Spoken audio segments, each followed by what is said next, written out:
Sekejap. Dia buka kat gigi mulut. Mulut dia lepeh. Okey, belah ni okey. Okey.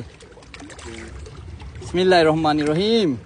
Kena kepik je ekor tapi takut jatuh lah licin. Jangan kuat. Sabar. Dah dapat mati. Tak yang mencemaskan.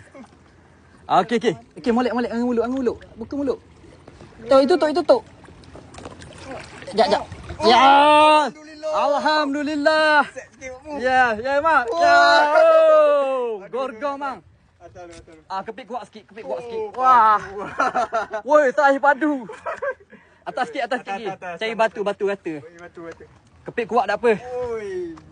Woi, dok sia-sia, mang. Padu, mang. Oh.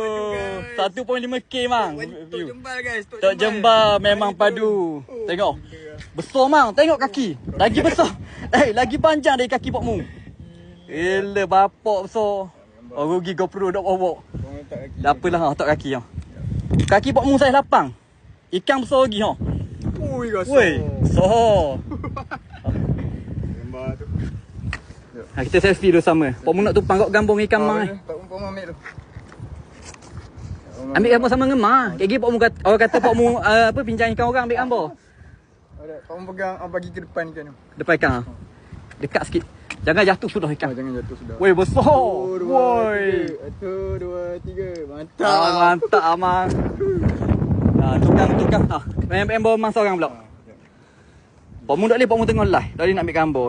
Besar ikan tu, dua depa ikan. Pegang. Gede ni apa kepik kuat bang? Ni daji saiko. Ui, sekilo 2, sekilo 3 tu. Sekilo lebih ni.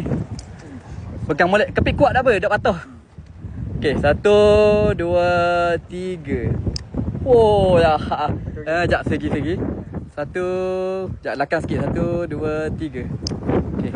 Selfie dulu segi. Pegang ikan. Ni atau ke Pok Mu nak dekat page. Okey, besar. Okey bang. 1, 2, 3.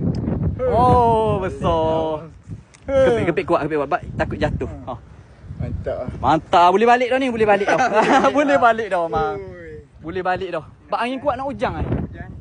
Cabut dulu mata air. Mana dia? Sikit je. Nak dibuk dah tu gelap langit. Sikit je lekat tau. Pok Mu pegang dulu ah.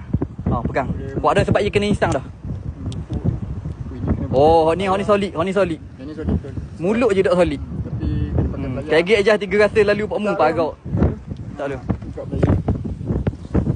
Kelepar lagi. Besar weh. Tengok tani tangan Pok Mu. 3 tapak tangan.